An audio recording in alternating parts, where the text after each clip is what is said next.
Today on Mr Nashville Talks, Oscar winner, NAACP winner, stand-up comedy legend, movie star, TV star, talk show star, my favorite person in Hollywood, Miss Monique. I am so excited because this is the dream interview. I can't believe how this all came about, but I want you to know I thank you so much. You don't know what this means to me because I followed you for so many years, and you've always been good to your fans and good to people, period. So I appreciate that about you. Thank you, baby. And but I wanted to ask you a little bit because you were a pioneer, and one of the big revolutionary things that you took part of, you were the star of the Queens of Comedy. And that was a big deal because that was not something that was really happening heavy for women in either community, but especially in the Black community. There was not a venue like that. How did that come about? And did you know you were doing something revolutionary when you did it? Well, you know, actually it was 4 stars of the Queens of Comedy. It was all of us. And I was not an original Queen of Comedy. Really? No, I wasn't an original Queen of Comedy. There were another group of women before I was invited in. Oh, wow. So I'm really not sure how it formed. Yeah. I just got a phone call to say, would you want to join? And that's how I became a part of it. Yes. Well, that's amazing. See, I learned something new. Yes. But it opened a lot of doors for female comics. Yes. And I don't think that we even realized at the time what you were doing hadn't been done to that degree, you know. So I thought it was really revolutionary for you guys to do that, and it opened the doors for now. We have Leslie. Her name just went out of my head. Leslie Jones, and so many people that are killing it, you know. And it really kind of paved the way for them, I think. You know, I wouldn't necessarily say that the Queens of Comedy opened up doors. Okay. Because there were so many before us. Well, yes. There was Moms Mabley. Oh, there was LaWanda Page. Right. There were so many before us. They just never really got their just due as they should have. Yes. Just as the Queens of Comedy. Yes. If we were 4 white women. Right. And because we made history. Yes. Yes. We were the only group of women in this country ever to do it. Right. And to sell out the way we did. Exactly. So to say the doors open, well, every little bit helps. Yes. But we weren't the pioneers. We didn't kick it off. There were some other women who took ass whippings that we can't even begin to explain. Exactly. To see to it that we could sit in the seats we sat in. Yes. And I'm grateful for those sisters, as I'm sure the next group will look at us and say, hey, we appreciate what y'all did. Yes. It's just like a journey. Every little bit, you know, comes up the pyramid. Now, speaking of stand-up, a little clip of your stand-up was taped recently and posted online, and people went crazy. Yes. Headlines like that I know these are all wrong, so that's why I'm speaking about it. Speak on it, Larry. Monique blasts Lee Daniels. Monique slams. Monique talks down. Monique takes down. It really bothered me because I knew the story, and anybody could have Googled and found the story, or they could have picked up the phone and called you. They did not do that. One of the comics went on, was Sheryl Underwood, I'll just say it, went on to talk, and she was concerned for you. But when George Lopez had a similar situation, it was comedy. You can't pay attention to what somebody says in comedy. I didn't understand that. If she was that concerned, that when you said something, but wasn't that concerned when George did because it's okay, seemed a little bit sexist, or maybe didn't want to hurt, you know, a job possibility. And there's something with Oprah that always takes a big effect with people.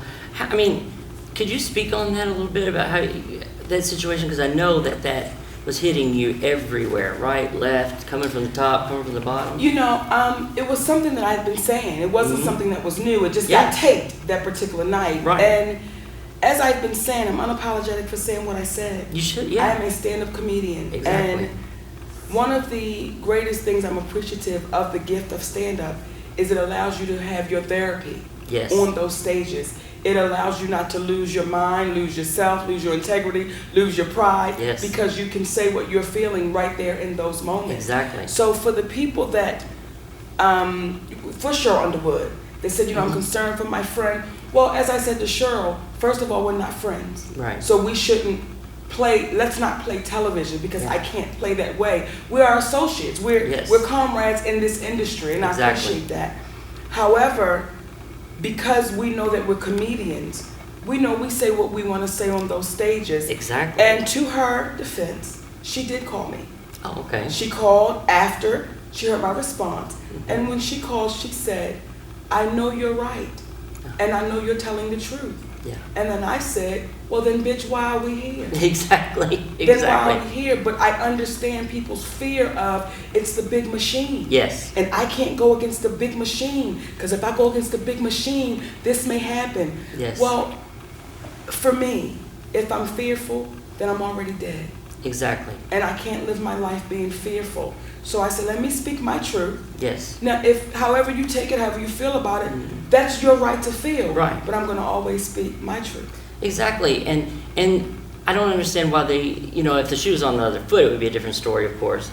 And going back to what this kind of rooted to was, at first it started with Lee Daniels saying, telling you that you were blackballed, and part of it was because you wouldn't promote a movie, The Precious. That was so wrong because I watched you on Oprah.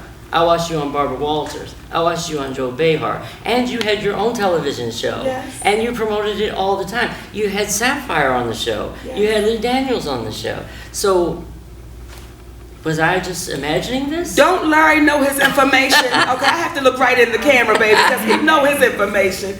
I think that what happens, Larry, is because I remember when the whole difficult and demanding thing came up, and I said to my husband, I'm the easiest person. He said, Mama, simply saying no, and you look like you look, that's difficult. Yeah. And he said, we're in an industry that when I won that award, the calls that I were getting was, you should be happy that we like you now. It wasn't those exact words, but it's a subliminal message. Yes, you should now be happy. We're welcoming you into our party. And as I've always said, because people would say to me, how does it feel to go mainstream? And I would say, well, what does that mean? Exactly. And they would pause because it was almost like, you know what it means. It means that now white people like you. And I had to make one guy say it. I said, no, I need you to tell me what it means. And he says, well, now white people are on the radar. And I said, well, which stream have I been in? Exactly. Which stream have I been in? I'm good with the stream I'm in. I welcome anyone to join me in the stream, but I'm not going to leave the stream to now come to your stream. Yes. Because now it looks like, oh, well, now since you think I'm okay, now they're no longer any good. No. I just can't play that way. So with an industry of saying, Monique is difficult and she's demanding, I get it. Because when you are a black woman, and you speak up and you speak out. Oh, you're angry. Oh, no. When you take a woman like Michelle Obama, who's been the greatest first lady America has ever seen, when you see titles like, she's angry, and you're saying, really? Yeah. So anytime you take a black woman or a woman of color that says, time out, we must speak on it. Oh, that's difficult. Yeah. That's demanding. What that is saying is, you're looking me in the eye. And don't you know you don't do that? Yeah. And what I'm saying is, you're no different than I am. Exactly. So that we can understand one another, I have to look you in the eye. Exactly. So I know what you mean and what I mean. And see, when you always look people in the eye, your fans you look in the eye. And to us, and to people who are doing interviews and things with you, it makes us feel like you care. I don't see, obviously we see color, there's no doubt about that, but I see acceptance between the both of us. When you look, but more so that you would me, because I am not on your level, I'm just down here. Stop. You know why I said I'm going to do this interview? Because I appreciate anyone that's willing to do it their way. Yeah. And you do it your way. Like when you came to Nashville and you were outside with your baby and you're like, Monique, listen, I'm like, hey brother, there are no levels because we're called just being human. Yes. I do what I do, you do what you do. Can we mix our peanut butter and our jelly and we're gonna make a good peanut butter and jelly sandwich? That's right. Let's get it. And I think where we get lost is we begin to place people here. Yes, yes. And I think that's what happened with Oprah Winfrey and me. Yes. Yeah. Because you had people like Kym Whitley. Yeah. She said, she's God. Yeah. How could you say that? And that makes me have empathy for Kym Whitley and Oprah Winfrey. Yeah. Because when you say it and you accept it, and no one says, let's cut this out. Exactly. Well, you're looking at two people that you're saying, guys, you're not in reality. Exactly. Because anytime you take another human being and you place them above you, well, where are you placing yourself? Exactly. And I'm never going to place me beneath anyone, nor above anyone. That's why I say, Larry, there are no levels with us. Yeah. We're right here together. Well, and I feel that way with you. I really do. And I appreciate how you respond to the negativity. It's always, that may be the way you feel. You know, you're always kind about it, but you tell your side of the story. You don't degrade anybody. And that says so much about you, that there isn't that animosity when you speak on these things. Well, Larry, it wasn't always like that, baby. Then there used to be a time I call you some filth-flaring, filthy things. But, you know, being with my husband and... But she's great. Isn't he amazing, Larry? Being nurtured with that type of love, it allows you to appreciate the goodness. And it makes you say, I don't have time to be mad. I don't have time. Because I'm being loved in such a way where you want to say, sip this. Yeah. Sip this. Sip this. It's going to make you feel better. Because it's making me feel better. It does. And I watch your podcast. Yes. Open relationship. Monique and Sidney's open relationship on Play.it. Play.it. Play.it. Mm-hmm. And the love that you two have, and so many things that you just tell. Yes. That's maybe most people would be scared to tell. You're not, because you learn from it, and it's helping us. I've told you that on the thing. Yes. I did this, yes. And I think what you're doing now with him is very important and very needed. And also what I love about it, about what I do, is you can bring it right to the people the way you want to bring it. No one distorts it. No one says you can't have this person on. I've ran into that trouble, and this you can't have so and so on or whatever. And same way in your life, where you say something, and then they distort it. Leave that 1 second in there because that gets the bite and creates those headlines like I read earlier. Mm-hmm. And that's the only reason why I even wanted to bring it up, because there's so many great things I'd love to talk about. But people need to know this. Yes. And I have one more thing about it. Okay. We might veer off back, but Lee Daniels said something that no one spoke about. And I don't know how, you may have missed it too. I don't know, because it hasn't been talked about. This made me angry with him. And I watched hours of footage with him. Okay. Preparing. I want to be fair, I want to be right. I already knew, but he says, I want to read you this quote. We were on the campaign, and she was making unreasonable demands. She wasn't thinking. And I think this is when reverse racism happens.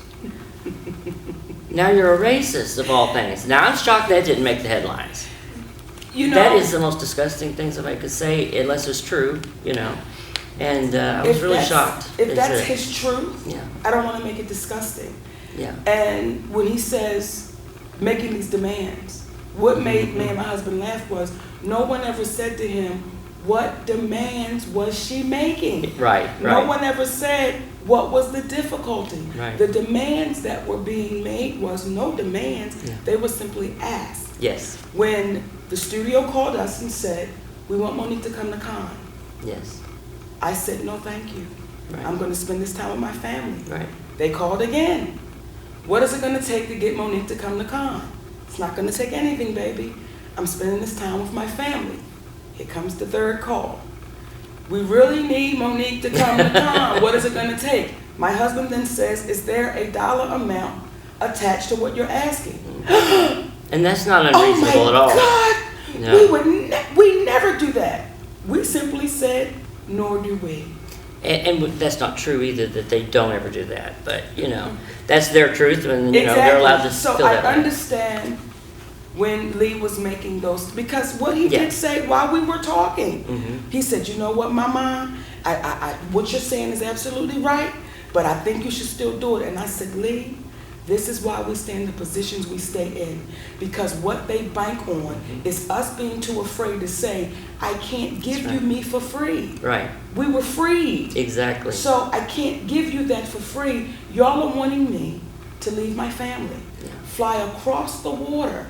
You don't want to give me anything. You want me to get on the red carpet and smile pretty. So it puts more money in the producer's pockets and the studio's pockets, but you don't want to give me anything? Exactly. Brother, I can't do that. That's all that was. It was no argument. That's what it was. But saying no in an industry where people that look like me, you're saying no? Are you crazy? Well, then call me crazy. Because it's women like Hattie McDaniel. It's women like Louise Beavers. It's women like Eartha Kitt. It's women like Ruby Dee who took ass whippings that they said, Monique, you don't have to take them if you just stand your ground. Exactly. And the night I accepted that award, if you remember what I said, sometimes you have to do what's right and not do what's popular. Exactly. It's not popular what I'm doing right now. I get it. And I may not benefit from it, Larry. Hollywood may say, you know what? We'll never let her walk back in here again. They may. Be their laws. But if it's the little girl who's not born yet, that when she walks in and she says, pay me what my resume says, then I've done what I was supposed to do. Yeah. Because see, a lot of people that are watching may not realize when you win these awards, supposedly you're supposed to go up a scale. You know, Oscar winner, wow. Yes. Especially when you're the it person, and everybody was calling. Yes. And but you do, you know, real quickly, I want to say about the difficult thing. He loves and works with Mariah Carey, who professes to be the biggest diva of all time. And I gotta speak on Mariah Carey's defense. Let me look right into the camera. Listen. Is it show? Everybody says she's a diva, she's this, she's that. That was the most professional, beautiful woman that I've ever had the pleasure to play with. When I tell you she showed up and she showed out. So all that diva shit, baby, I don't know where it comes from. People get confused what we deserve to making us divas. And I can't give people that. When they say, you know, Mariah, when that beautiful woman showed up on that set, Larry, when I tell you, she was so prepared. I'm so glad to hear that. And she was so ready. Now, I'm going to give you some behind the scenes, though, with Miss Mariah. Okay. So in the social worker scene, right, there's no makeup. Mariah could not wear makeup, okay? But if you remember the scene, Precious has on makeup and Mary has on makeup. How crazy it is, we both have on makeup. So now the camera's not on Mariah. It's on Precious and Mary. Now the cameras have to turn around. While they're turning the cameras, honey, Mariah did a full face. When Lee comes back and says action, he said, do you have on makeup? She said, they have on makeup, so I must have on makeup. That was the only moment that I said, look at my sweet baby. She's like, you bitches will not have on makeup. But when I tell you, I don't, and I think that's such an unfair rap that she gets. It's such an unfair I'm glad to hear rap that. she gets. No, baby. I thought she put it on her, she deserves to be respected. Yes. She deserves to say, listen, if I walk into the room, could you please have it at a certain temperature? Because I have to go out. She's earned that right. But again, when you're black, you're a woman of color, and you said, this is what I need. Oh, Lord, what are they asking us for? True. So Mariah Carey, in my book, baby. And I'm sorry, like you're going to be watching, but I'm sorry. But I want to ask you about that scene. Yes. Because you took, if you haven't seen Precious, you're crazy for not haven't see it yet. You have to go out and get it because it's one of the greatest movies you'll ever see. Even if it was just for your performance, it was that great. That scene you're talking about, you just referenced. You took this woman who was so filled with hate and upset and hurt and all kinds of things, and we felt sympathy. And it's the tearjerker moment of the movie, and men were crying all in the movie. I was crying all in the movie because it was so real at that moment. You understood things a little bit. You weren't saying, "Hey, I'm great." You're saying, "This is where I've been." How did you prepare for a role like that? And for that scene, and can you just get up and walk away from it? Yes. When you're done. As soon as you say cut, It's done. I love that. I've never said I'm an actress. That's what people call me. It's like, that's play. Yeah. And for that scene, she was human. Yes. And oftentimes we want to make people monsters and throw them away. Yes. And what she did was horrible. Yeah. However, she was still human. And we made her human in that moment. And when you find out somebody's human, despite what they've done, the woman that just murdered her 4 babies and her husband, and you're looking in this woman's eyes and you're saying, she's sick. So before we give her the title of monster, and let's throw her away, she's sick. Yes. Mary Jones was sick. Exactly. So it allowed me to, that scene allowed me to stop despising my brother. Because it made me realize that's someone that's sick.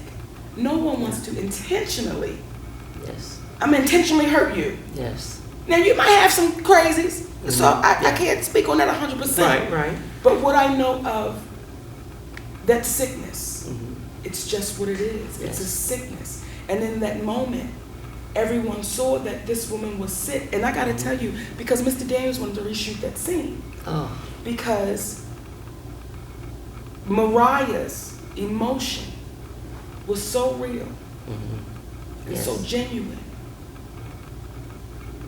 But her eyes were just full. You didn't see the tears, but you saw, and he was like, no. I said, listen, keep that right there, because those 3 women, it wasn't Monique, it wasn't Gabourey Sidibe, it wasn't Mariah Carey. It was the social worker, it was Precious, and it was Mary Jones, and those emotions were all very real. So if you mess with it, you're gonna mess with it. And he would have, because that's the scene that seals everything in that movie. Everything. The night of the Oscars, like you brought up Hattie McDaniel. Yes. One thing too, I have to say, what an honor to win something on your merit versus because you shook some hands and had some cocktails. Yes. That's what the campaigning means still, for people who don't know. It's just social mingling, basically, and taking pictures. It is please like me. Yes. Don't worry about the movie. Just, can you like me? Yeah. And so you won on your merit. Yes. Hattie McDaniel, you were in talks at one time about doing a movie about her. Yes. I hope you're going to do it. Is it still happening? Hattie McDaniel. Yeah. We'll have it. Great. Because we want it. We need to have it. We need you involved in it. I keep a picture of that woman in my closet in a beautiful frame. And from time to time, it looked like her smile shifts when I walk past her picture. And I keep a picture of Hattie McDaniel, Whitney Houston, my grandmother, and a woman named Queen Cookie. Queen Cookie I met about 4 years ago. In her 60s, she was diagnosed with diabetes and decided that she wanted to change her life and do stand-up. So that motivates me in a totally different kind of way. Yeah. Right? I have a picture of my grandmother. My grandmother thought that the sun did not rise until I woke up. She thought I was just the sweetest thing walking. But I watched my grandmother not be courageous to say what really needed to be said. So I look at her picture every day and she says to me, say what needs to be said. Then I look at Whitney Houston's picture and she says to me, keep singing your song, because I couldn't sing mine and you saw what happened. Yes.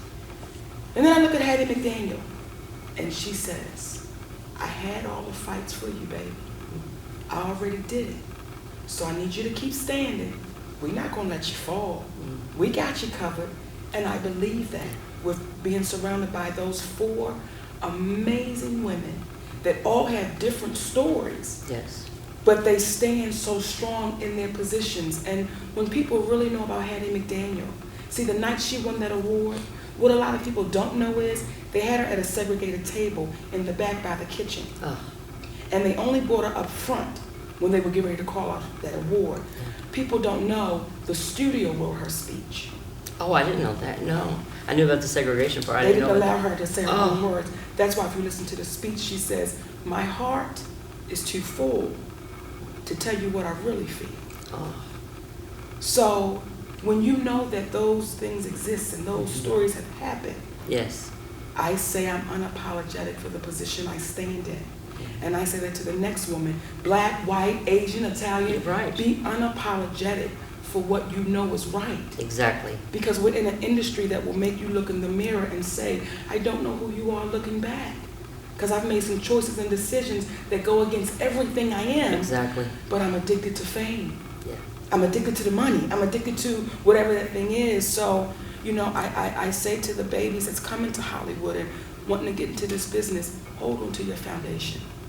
And I love that about you. You are a family woman.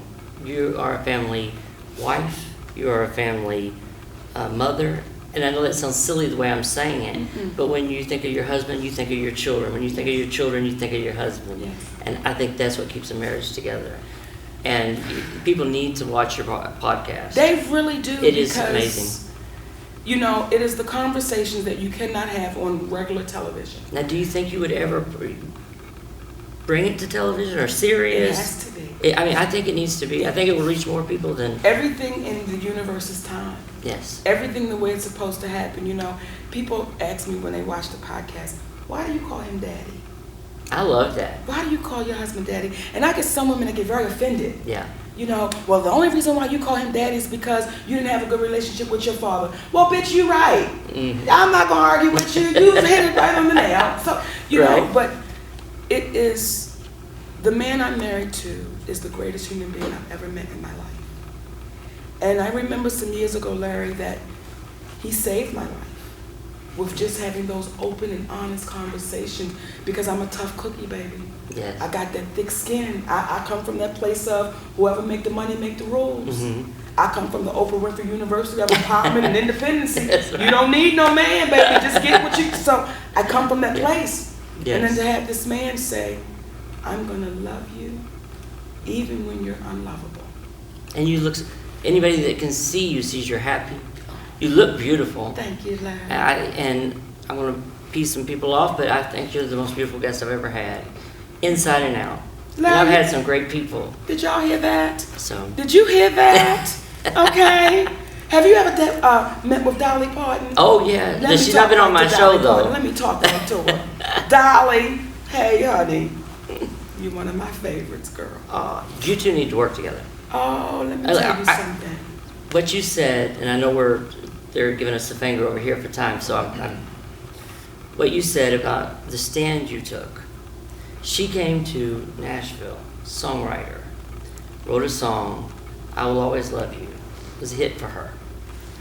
Elvis Presley wants to do it. She loves Elvis. And Colonel Tom Parker says, hey, he's going to do your song. Then he calls the day of the reporting and says, you know we can't do this if you don't give us half the publishing. That's how they did things. And she said, well, then I can't do it. Come on, baby. And she said, Dad, I'd love for him to do it, but that's my future. And she hadn't made it yet. I mean, this is early 70s.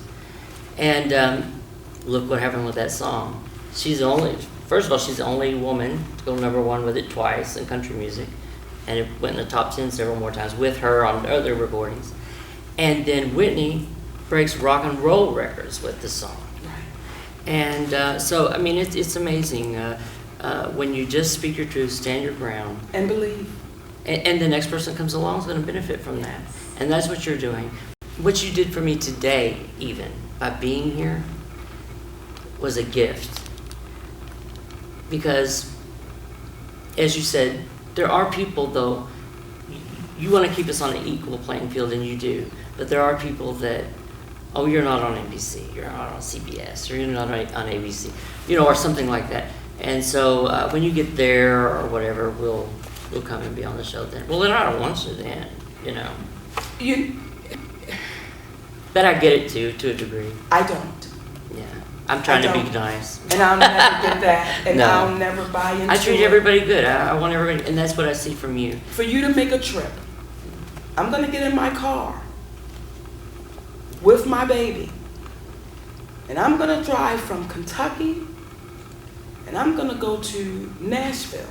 Now, I don't know the distance. If it's 20 minutes or 20 hours, I don't care. But I'm going to do that. Now, this place is sold out, so I can't even get in. But I just want to give you these flowers and say, hey, sister, I love you. You don't know what that does for me.